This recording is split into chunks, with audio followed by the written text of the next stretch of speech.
And we are live. Thank you for coming tonight to Snowsuit Poetry. Quick reminder, Jamelia Van Dyke is going to be our feature next week. For those of you who don't have Venmo accounts, it might be good to get one because that's how Jamelia does a lot of her fund transfer. That's how a lot of the youngins do it.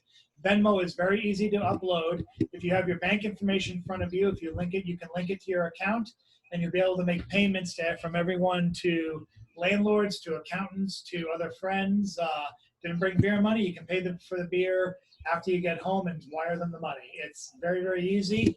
In a perfect world, I'd have people Venmo me after certain shows, or we can have Venmo money sent to the poet, a couple of bucks, or even just money for her book, which she is going to be, which she is still selling. It's a brand new book that she put out. Jamelia Van Dyke, for those of you who don't know, actually was our final feature at the Brew on the Grid Coffee House in Cambridge before we lost that venue and had to scrap around a little bit for sites, eventually settling on the gallery in the gallery near Seaport area, the Four Point Works Art Gallery, which hopefully by the end of the year we'll feel comfortable enough to reconvene at again. That's what I'm really hoping for. But for now, we're moving forward with this. Hopefully more features will be announced on July 22nd. We have Alexis Ivy. And hopefully more and more to come, for some more old faces and hopefully some new ones. For now, we're going to get started on the open mic, and we're starting with the person who is brave enough to come first. I'm going to do a mute all, because that always works. And then I'm going to put on unmute to our person who's going to be starting the open mic, and it is Julia Vogel. So if you don't see yourself unmuted, you can do it yourself. Hi.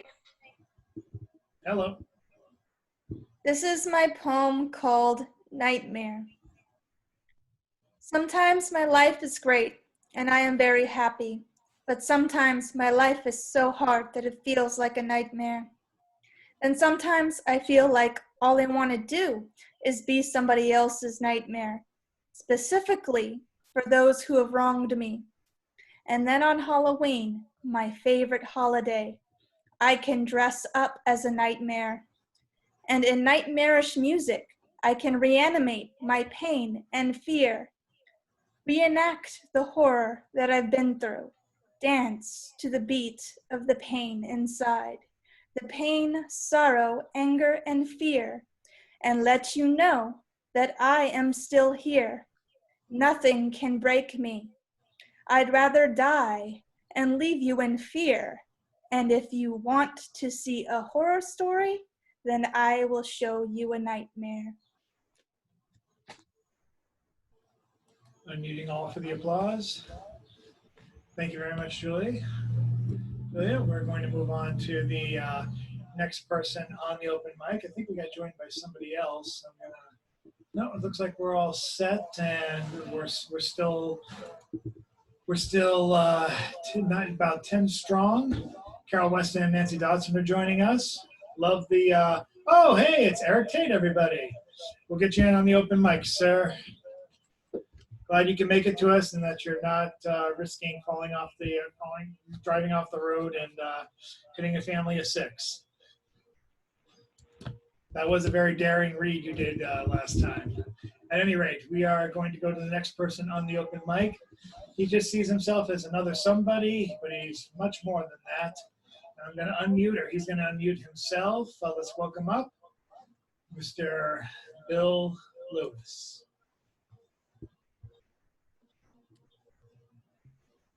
Hi, how am I doing? Is my vocals okay? Great.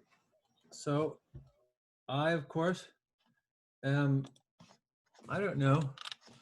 I guess, look, if you're going to give me Zoom, you just have to deal with whatever you get. If you're going to let me play with these things, it's your fault. You can't blame me for taking advantage of these opportunities. So, children. Children, always children. Running, screaming, laughing children. So many children all over me. Hanging from my neck, riding on my toes, swinging from my arms, children. Who needs Disneyland when you have Billy to play on? You can ride him like a horse. You can dive off his shoulders. You can make him swing you around like an airplane or a bird. And you can poke him, and you can tease him, and you can drench him with water balloons. And when he drives off, he'll still buy you ice cream. What do children need most on a camping trip? A tent? A sleeping bag? Or 6 cans of whipping cream? Billy brought the whipping cream. They yelled at the kids, and then he yelled at the kids for wasting it. You can't hit anything from 5 feet away. Don't squirt until you see the whites of their nostrils. Whipping cream everywhere. Some for the strawberries. Well, it never quite made it there. Whipping cream. Children, happy, laughing, tired, sleepy children. Children.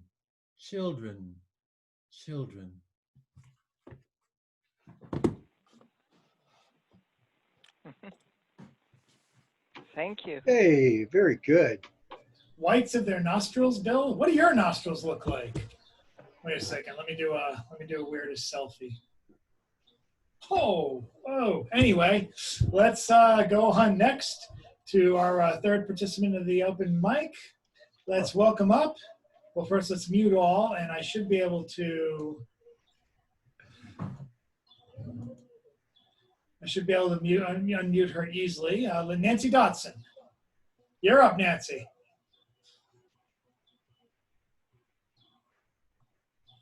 Nancy? Nancy! Can you hear me now? Yes, I can hear you. Oh, good. I was muted. I'm sorry. I didn't realize it. This is a dog I had, a poodle, until 5 years ago. Eulogy for Ginger Gigi. Your blonde cinnamon poodle hair always shines in the light. Cancer, suffering, I give you happiness pills. Stoic you are. Guilt when I take you to your chemotherapy shot. A Spanish vet puts you in a coma. Then the vet cannot undo the coma. The vet says, sleep, Gigi suffers. I am heartbroken. My angel is dead. Aw, Thank you, everyone. aw, Thank Oh, you. thank you, Nancy. Thanks for chiming in. Thank you very much, Nancy. We're going to mute all again. And the next person coming up is going to be the still in recovery, but always in motion somehow, Carol Weston. Carol, you're up. Oh, I was alone in New Orleans. I met him among the Mardi Gras instruments. We went to Lake Pontchartrain. He brought me to his patio. He had tried to kill himself in action in the Air Force World War II, but he did not die. Instead, he was awarded to live rent-free for life. I lay down in his patio. The white moonflower was blooming over me for only this one night. Come and kiss me, sweet and 20, he said.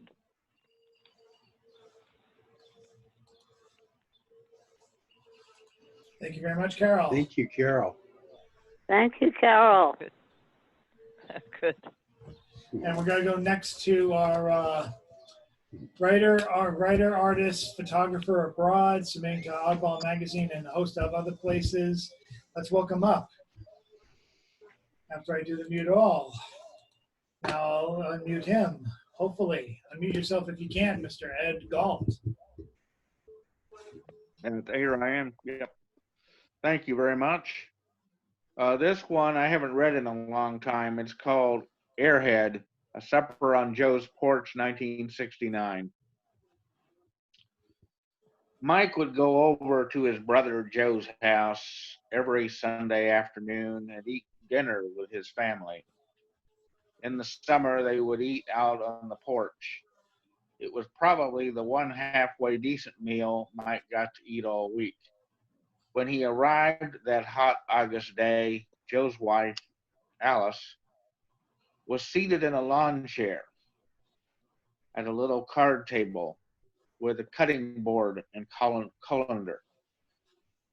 She would take the green beans and snow peas from a pocket in her apron and cut them up and put them into the colander for washing.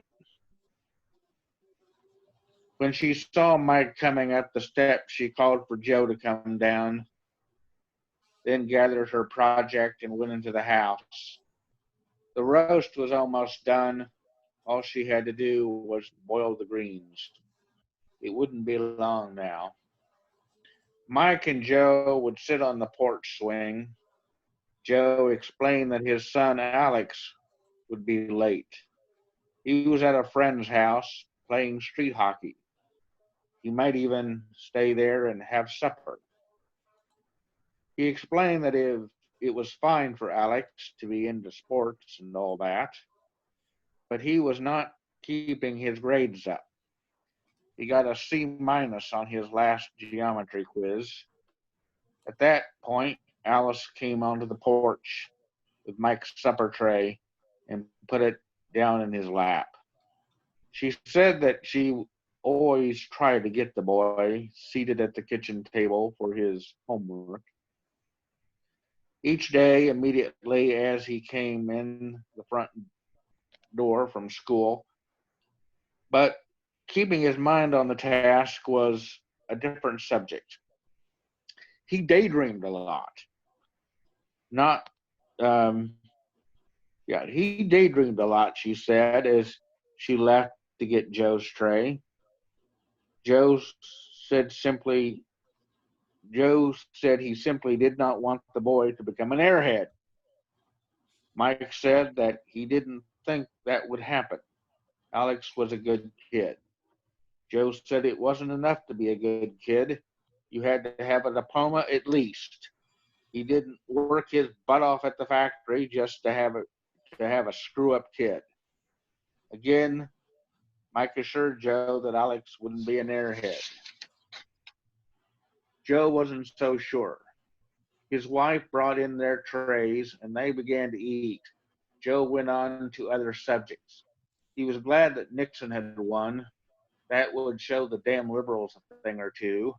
They weren't going to dig into his pocket for every one of their harebrained schemes. Now they would blow the hell out of the Viet Cong, show those radical hippies they were wrong. Mike tried to listen, but he was having a hard time keeping his tray on his lap. It kept wobbling around on him. It was hard enough when you had to chase the peas around the plate. Wobbly trays made it impossible. Joe kept talking about what a damn liberal Nixon was probably going to turn out to be. He said to just wait and see. He seemed to not notice Mike's tray. If he did, it didn't seem to faze him. It happened all the time. Finally, Mike couldn't hold it down anymore, and it flipped out of his grasp. The glass shattered, the milk itself slithered across the floorboards, followed by the tray, plate, and meal. They descended the steps, scurried down the walkway, and turned right onto the sidewalk. They ran for several blocks, passing several people who didn't care or even seemed to notice. If so, they didn't stare. This was the city. It happened all the time. Finally, after several more blocks, the roast, mashed potatoes, green beans, and peas all came to a stop and rested. The milk had gotten there ahead and was waiting for them. You know, it said to the group as they all caught their breath, I think the kid is going to be an airhead. Okay. Thank you very much. Thank you. Thank you, Mr. Galt. Yeah. Hope you can do that. And up next, someone who I'm glad joined us with relatively few problems, in comparison to some. I was glad I was able to figure out to remove the waiting room function on this, and told her right away. Let's welcome up. After I mute you all, and either I or she gets unmuted, she unmutes herself. Mary Jennings. Thank you. Right. Hello. All right. Here's one I call bamboozle. We don't want your drama, but we do love a good story as long as we get to tell it. We will set the spin and control the flow. Your truth is irrelevant. We thrive on gossip and innuendo. It's the juice we crave. We can take wild guesses at whatever it is you're concealing behind your tale of woe. We know how to read body language, and yours says, it's everybody's fault but my own. Poor you. No wonder you're dumped on. Have some more. Nothing will get us to shut the fuck up. We love a good story, and we're the ones who get to tell it. We set the spin and control the flow. The more we tell it, the more it will be accepted as truth. Consent to be gossip fodder or shut the fuck up. Be invisible. Cease to exist. Then we won't have stories to tell. We don't want your drama. Thank you. Oh. Wow. Thank you, Mary. Okay. We You're welcome. have next on the open mic. Shouldn't have to read down this far. It's a long, short list. And we welcome back one of the last live features Stone Soup ever had in the first half of the 21st century, John Lane. 20s. Yes. Let's welcome up. Let's welcome up. And make sure he's unmuted. You unmute yourself, sir, Mr. John Lane. Thank you. I'm actually having one of the last features ever to appear live at Stone Soup put on business cards. That joke sadly is not going to get old anytime soon. I don't think I've told it before, so.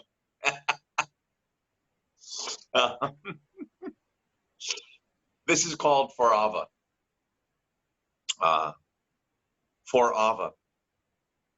With only your dog to be alive in a cut down copper tube of world where verging on mad is not chocolate and no response is for plumbers who compose cross.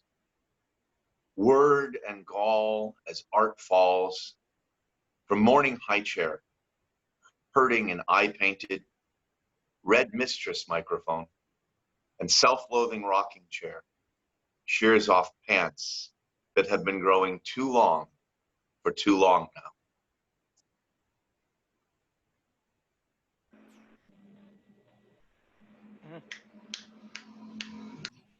Thank you, John.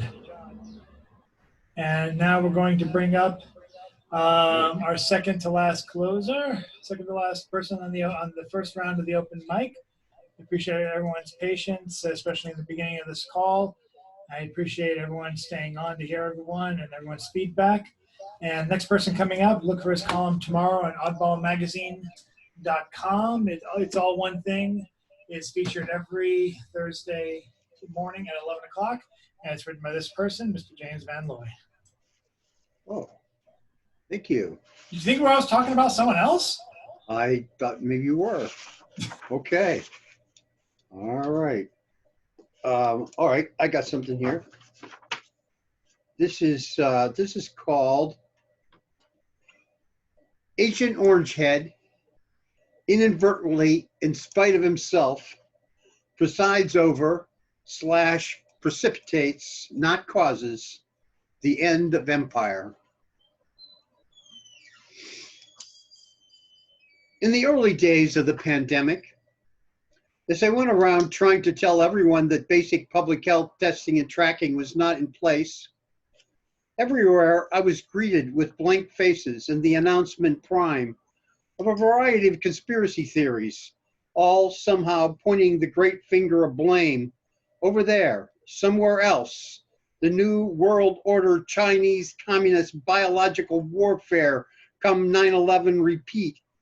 We've been sneak attacked Pearl Harbor, when all the fault lines of prejudice and systematic class and racism, 50 years of shoveling to the top on theory, some of it that is the shit of commercial consumer consumption of the people, will somehow, miracle, filter down through the sorting system to the ever-growing body of the poor in their, yes, ghettos of disinvestment, where the theys be in cutting services and privatizing institutions forever for a half a century of policy, the political parties of duopoly, the old 1-2 left then right double cross that leaves them reeling, all the people, just individuals trying to find security, enveloped in the security state insecurity.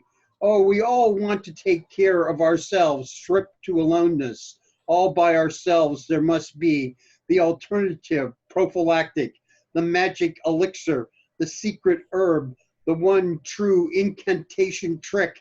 And there they all are in the same boiling kettle of stewing hot pot.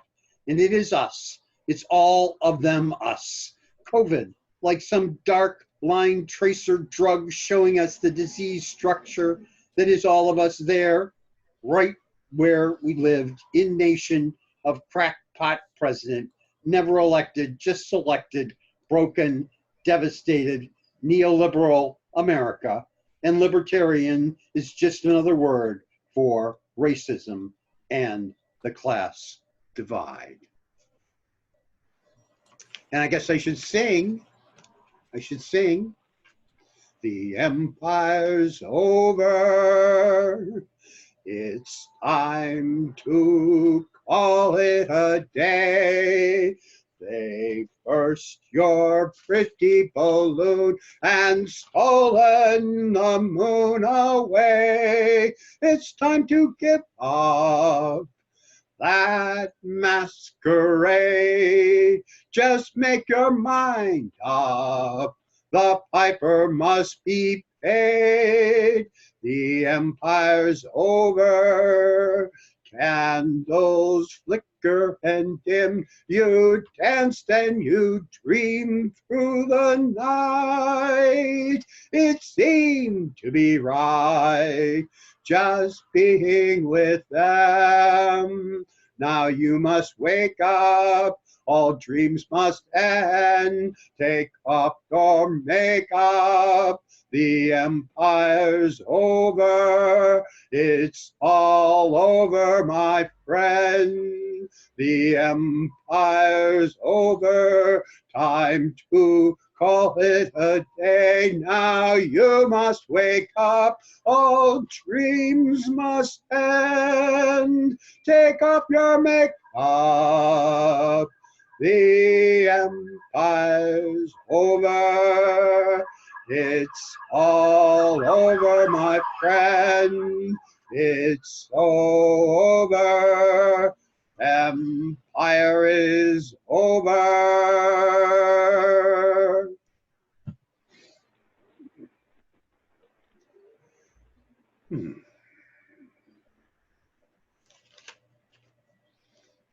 Bravo, sir. Cannot wait until we get to see your Maelstrom performance live in 2025 or whenever we can get back together. It's about where we're going, yeah. Indeed. Oh. Hey.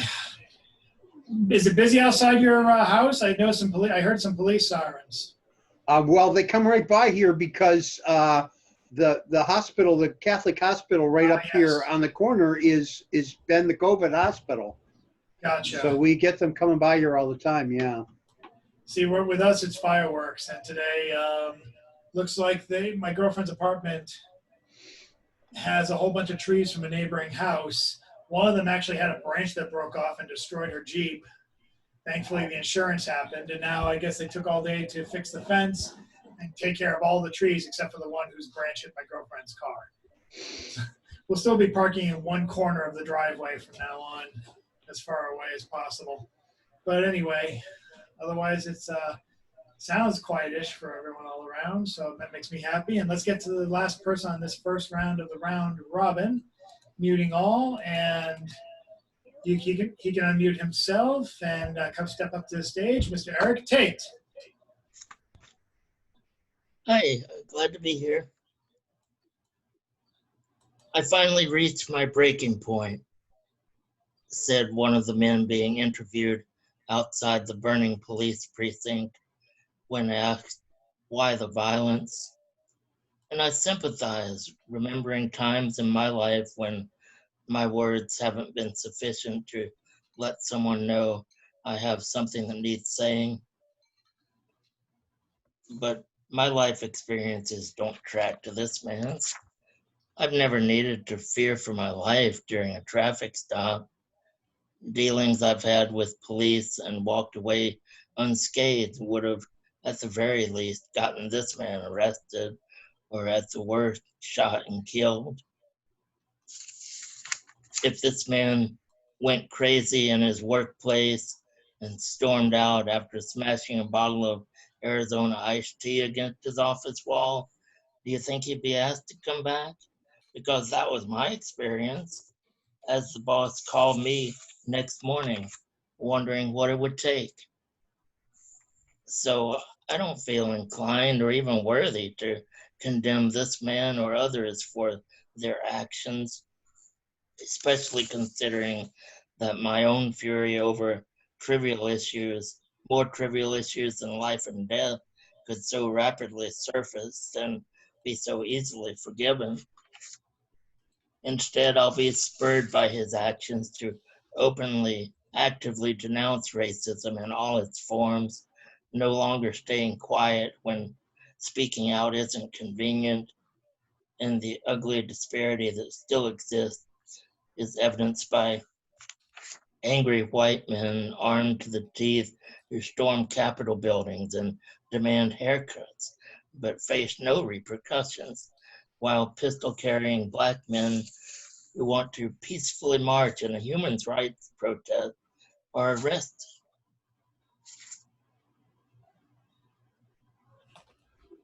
Thank you so. Thank you. Thank you so much, Eric. Thank you. Very good, Eric. Always good to hear you. Thank you. And I don't know if you might not have been around, Eric, but if you can, try and be here early next week, because I tried it. We had some difficulties with everyone getting on tonight. We started at like around 7:30. So, and so we're trying to account for any technical difficulties next week, because we have our first feature with Jamelia Van Dyke Bailey, and it would be great to have everyone here as on time as possible. Okay. I mean, I generally come here around 6:30, and my own mistake was waiting till last minute to call Carol Weston because we had issues with that, and yada, yada, yada. You don't need to hear it all, but let's go to the, let's just continue to celebrate ourselves and go to the second round of the round robin. And our first person back is, let me mute everyone and then mute and have her unmute herself. Julia Vogel. This poem is called Unredeemable with a question mark. Welcome with the Colt 1851 Navy revolver, and scorned because it is quite too much of a petty and pretentious bother to explain again why utterly when your insults start to come again will not be something that is conducive to foster. I love myself. I love who I am, but that is not something that you can understand. You thrive off hurting the angels and lifting up the damned, and I would stop it if I can, but I am trapped inside this corrupt land. You pretend to be humiliated, but then do it again, like hurting innocent people. is your only friend, and I'll be damned if you do it again, because the peace inside is my only friend, and all you want to do is strip it from me again in your selfish plan to destroy my Zen. I'm not sure if you are a sadist or a sociopath. Do you quite know the damage of the aftermath? Is it that you know, but you don't care, and you get off on your wrath because hate and torture is all that you have? I will continue to cut you down till you realize this is not right, but I fear that your redemption is out of grasp and out of sight.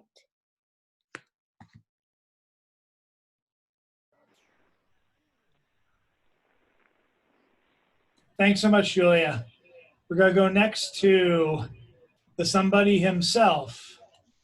I'm going to bring it over to, well, first I'm going to mute all, and then I'm going to bring it over to, hopefully he'll be able to mute himself, Mr. Bill. Whoop.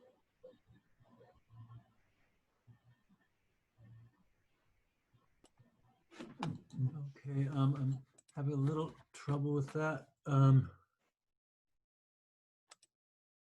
Oh, okay, there we go. Okay. No, oh, wait a second. No, this is not the one. Get out of there. Oh, I'm sorry. I've got to, guys, get out. Quit doing this. Just quit this. Damn it. Oh, what is going on? Jeez Louise. Sorry. I didn't know you had two brothers, Bill. It's getting worse. They're just coming, they're multiplying, I swear. Okay, I'm really sorry for that. You know, it happens. So,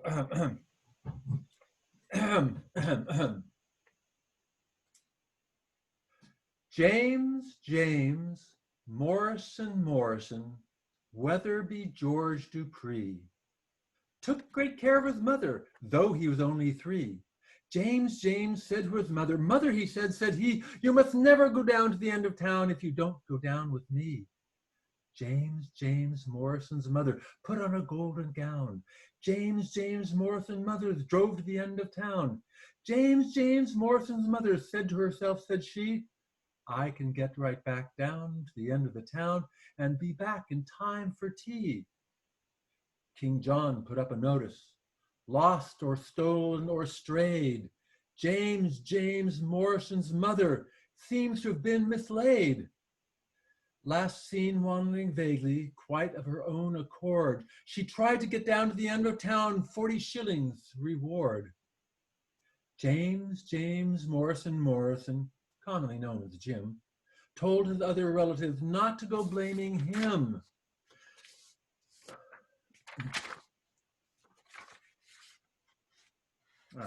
James said to his mother, he said he, you must never go down to the end of town without consulting me.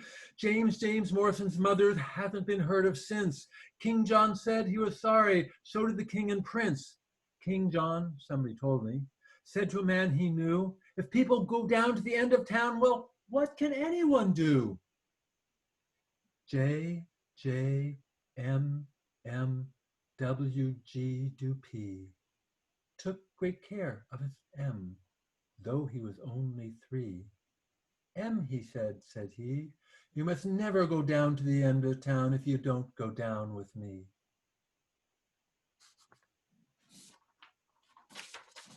Mr. Milne. Oh, well, thank you. Thank you very much, Bill. Let's bring it on over to someone who is hopefully ready. Don't forget to unmute yourself. Actually, let me mute all for a moment. And let me, it should be easy to unmute Miss Dodson on my end. Nancy, you're up. Thank you.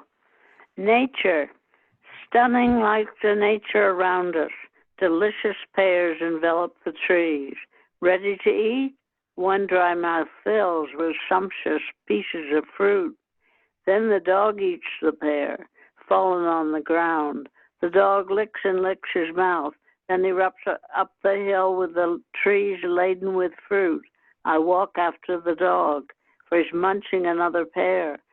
The juice surrounds the dog's jaw. What a breakfast you eat. Illness comes. Come home.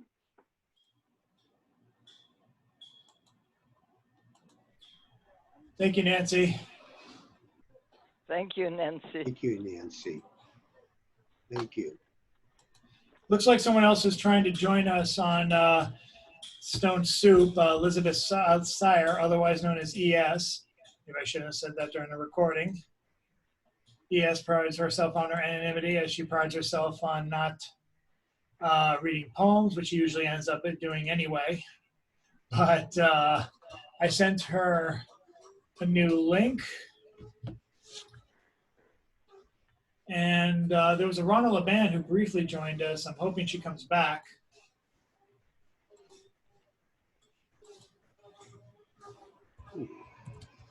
Just give me a second to type something up for her. Yeah, I guess that's my lesson. Don't do the waiting room, at least not for the near future, because that really messed everyone up. Okay, with no further ado, let's unmute. Let's mute all again, and unmute Miss Carol Weston. Okay. Each girl, soaring like a seed of milkweed in the wind, is pinned down and planted in a patch of earth.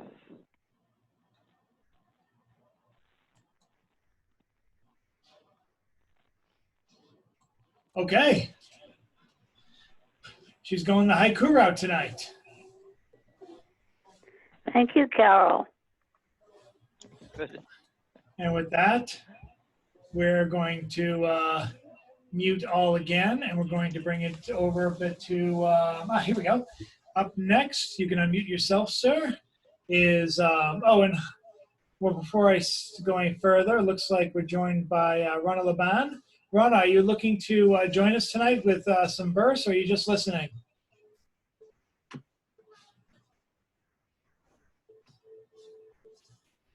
I'll take that as a maybe. I'll get back to that. But for now, let's unmute Mr. Ed Gentleman Galt. Thank you. This one is called Paralysis. It was easy for my father to say it was only a dream. He wasn't there. See Steve's infant face bobbing in the water as it flowed down the river, looking up at me as I stared down from the bridge, unable for some reason to make a move, either to leave or save him. All I could do was watch as his face slowly drifted down the river, still looking up at me with those dead but trusting eyes, asking me why. I simply stared into cereal, toast, and juice, feeling sick. Thank you very much. Oh. Whoa. Hey, Ed Goat. Ed.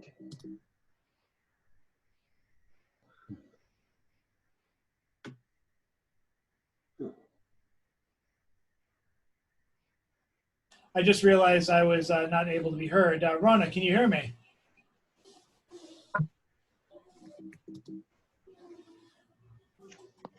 Rana, Rana Laban, are you here to read, or do you want to just listen? I don't know if you can hear me.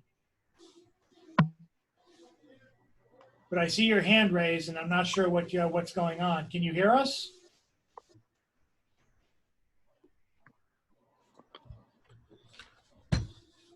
Give me 1 second. I have a perfect idea.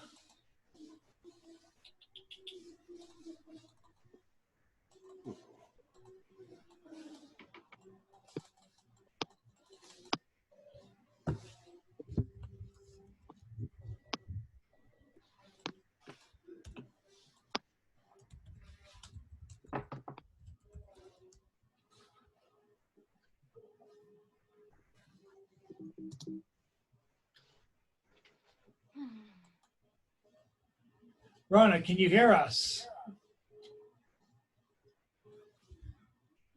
I'm not sure what's going on.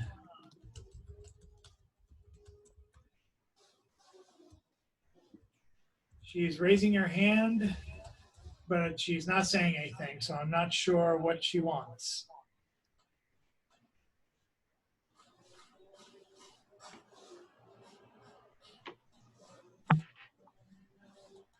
You can unmute her now. I know I can, but let's. That's the first Rona. time I've seen it. Rona, can you say something? Hello? I don't Okay. know. I can't. Can you hear me? Yeah, I can hear you now that you talked. Oh, yeah, but I was trying to chat. Oh, what were you trying to say? Sorry that I'm late, and can I read? Yes, that's what I was trying to ask you. Except I don't want my picture up. I hope it's not up. I hope you could just hear me and not see me. That's totally fine. Give me one Because I second. like to just put up a picture because I'm all like filthy from gardening all day. And I stopped your photo. I stopped your video from showing, and hey, look at this. I don't know how to put a picture. I've only done this a couple of times, so I'm a newbie. That's fine. We'll get you at the end. And All right. Okay, let's move on to Miss Mary Jennings.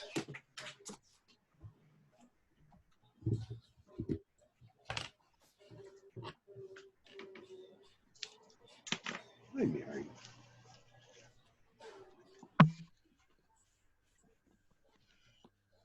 Whoops. Looks like, wait a second, Mary. We can't hear you. I'm not sure what's going on. Can you say something now? Yeah, looks like we can't hear you. And I think she just disappeared. Oh, there she is. Can you hear me now? Yes. You have to unmute me. Okay. All right. This series of cinquains from a collection called Cinquains for Mad World. And they each start out with, oh, where am I? Okay. And they each start out with, she won't. She won't capitulate to your fears of powers, jerking you around by the nose, not hers. She won't confess, face it.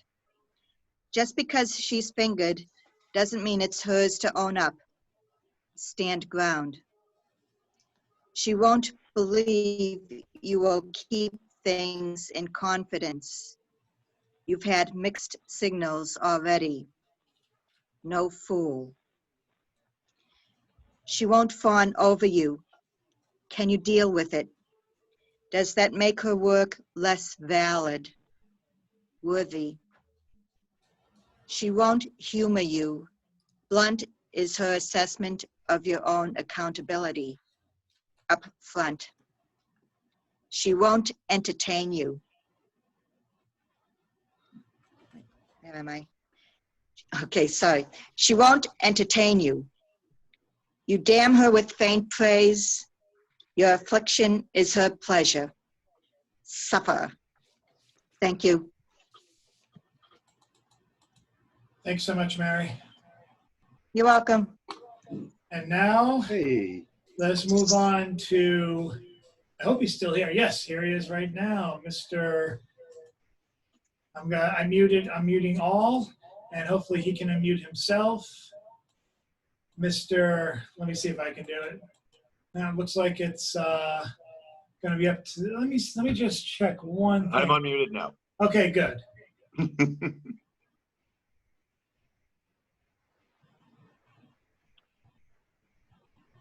Miracle sorry now. Creep down through an it's all over night. Place 1 or place 2.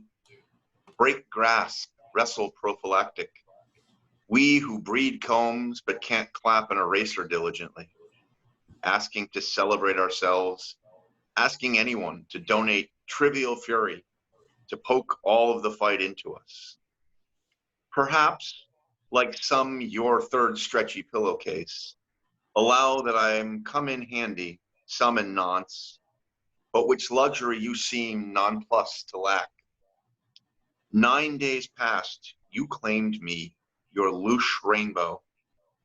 Now just the shaving of crust or gummy eggs, desiccation, hunkered in curve, laying upon stain, poor elegy for the disappeared bone cup that you know too where has gone, but you're not telling.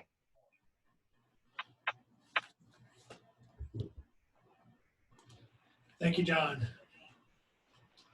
And now let's move over to, let's do the mute all.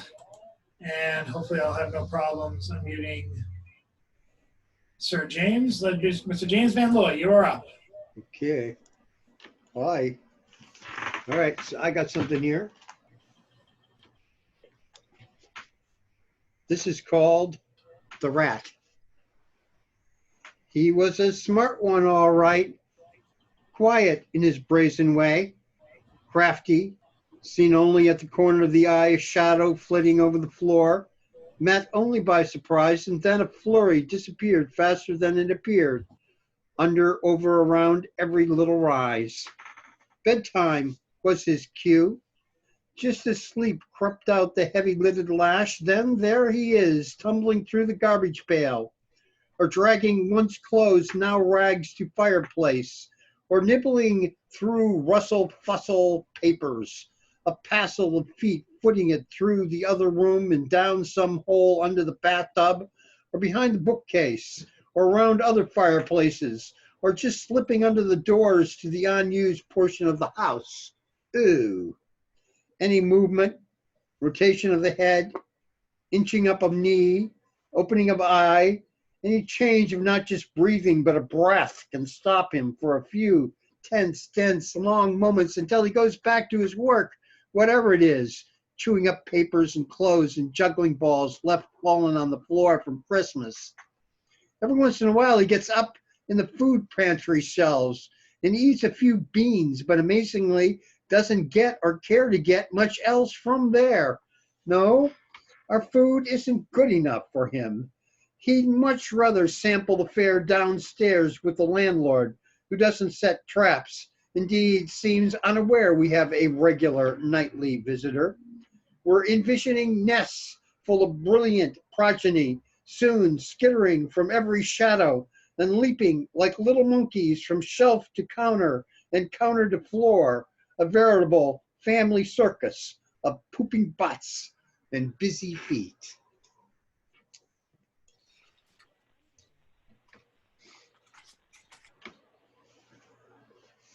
That was a different one. Are you following that with song?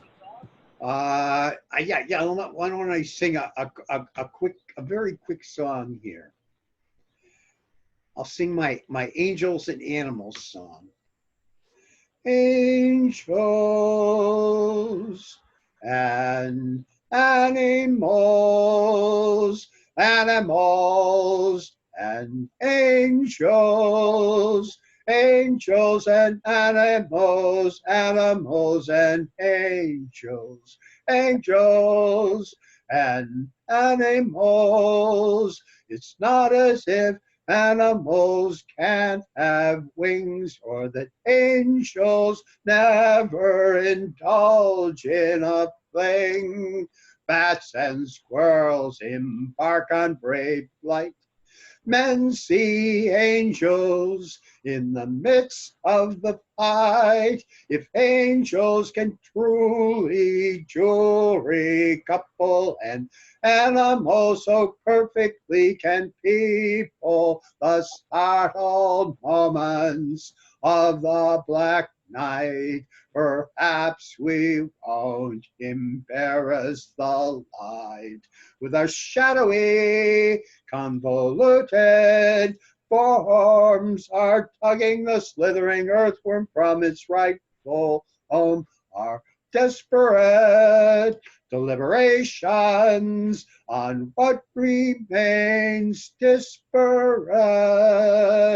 Angels and animals, animals and angels.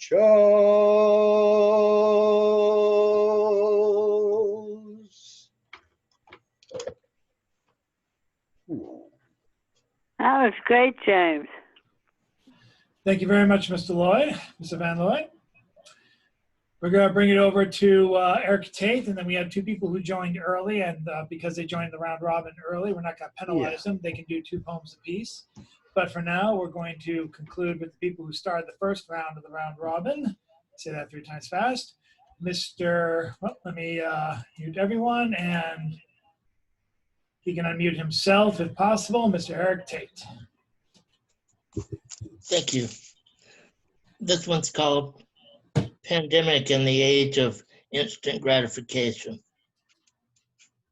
Most imagined ourselves protagonists of our own dystopian novel or apocalyptic drama, eager to show off our survival skills. But the real thing didn't mesh with our romanticized notion of plague. We've gone way past original runtime. These theater seats are becoming uncomfortable. In the movies, there'd be a cure by now. I think I've been a good sport. I've relinquished my Starbucks experience long enough.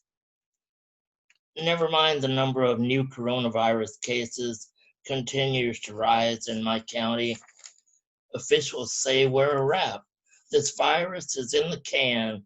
Let's move it along. Listening to the radio this morning, the DJs discussing what she sees as the new normal. Already talking about the pandemic in the past tense, like we're not still right in the thick of things. Thank you. Thank you, thank you, thank you.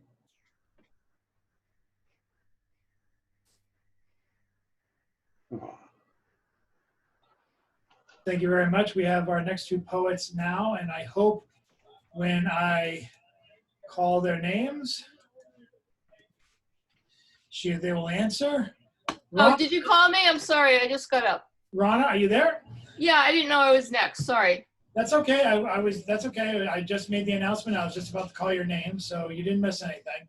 Do I have to unmute myself or? I just did that. I can hear you, so you're unmuted. Start. Start with you got 2 poems. Give them a start. Okay. I wrote these back in April. These are pandemic poems or COVID poems. First one's called The FedEx Man.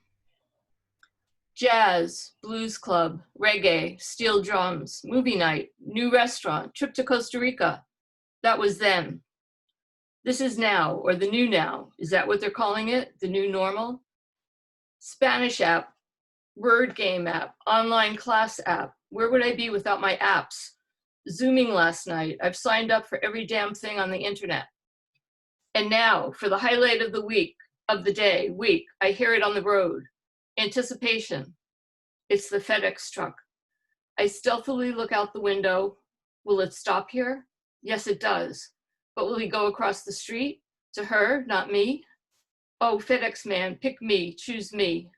She got a package yesterday. And this one is called COVID Love. Nothing like a pandemic to make an old boyfriend look good again. Almost perfect. Never mind that he treated you badly. All you remember is that he was tall, dark, and handsome and a wonderful lover. You've forgotten that you've never came first, felt unappreciated, and it didn't work despite several attempts. So you're ready to go round 7 now. You're up for it. You sure? More heartbreak, more letdown, feeling more broken and alone now that you're almost whole. That's all I got. I dare say that's enough. That was great. Okay. Thank you so much, Ron. I hope you come back again. Thank you. We have, and to reminder to everyone who came in late, Jamelia Van Dyke Bailey is our feature for next week. Get in as early as possible so we can avoid any technical difficulties and start the show out on the road, get the show on the road early as possible, out of respect for the poet. Let's bring up finally, after I mute all, we'll unmute the poet, who hopefully has 2 pieces for us already, even though Hermosty always insists they have nothing. Let's welcome the, yes, I'm talking about you. You're already unmuted. Let's welcome the poet we call ES. Hi. Okay. All right. Dark one. COVID poem. Post-apocalyptic reality. You didn't make it to the compound. Not even close. I didn't either. No surprise there. I twisted an ankle and that was that. Of course death was there to catch up with me. But even before the zombies, I'd hated running and couldn't throw a punch. Rambo was fiction. Your asthma was as real as breath. How many people freeze even when holding the gun that could save them? So don't be ashamed of that silent, unpunctured moment, that your last view of the world was one of helpless motion.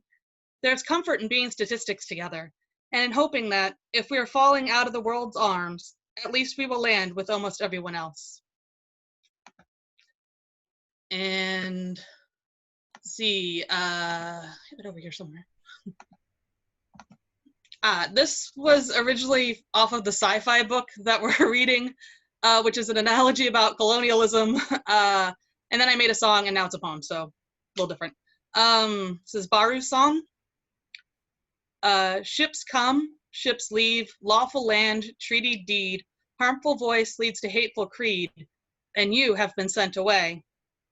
Time comes, time goes, the desert sands, the winter snow, the secret horizon that no one knows, to which you have been sent away. Hope hopes dimly, wind bites keenly, everything lives and dies, and when they scrape your name from life's palmapest, it will silence even that sigh. And power is what power does, there's no reasoning why. They stay and they stain what they say, and you have been sent away. And life's figures don't amount to much, only the impure ones will feel that surest touch. The vague realities turn to ambiguities of mush when you've been sent away. Or maybe it's all phantom pain. They would have forgotten you anyway, never heard a thing you claimed, even if you'd never been sent away. Hey. We miss you, ES. Good to be back. Can't wait till we're live again and we can all miss each other and say, sorry, Chad, I'll get you next time. but in all seriousness, it's with that we conclude tonight's Stone Soup. I want to thank everyone's patience and sticking it out in spite of due to technical difficulties, we had a late start. But I'm hoping we can all get together. I generally get on around 6:30, 6:40. And if you get on first, all you have to do is wait for me and I'll get on eventually.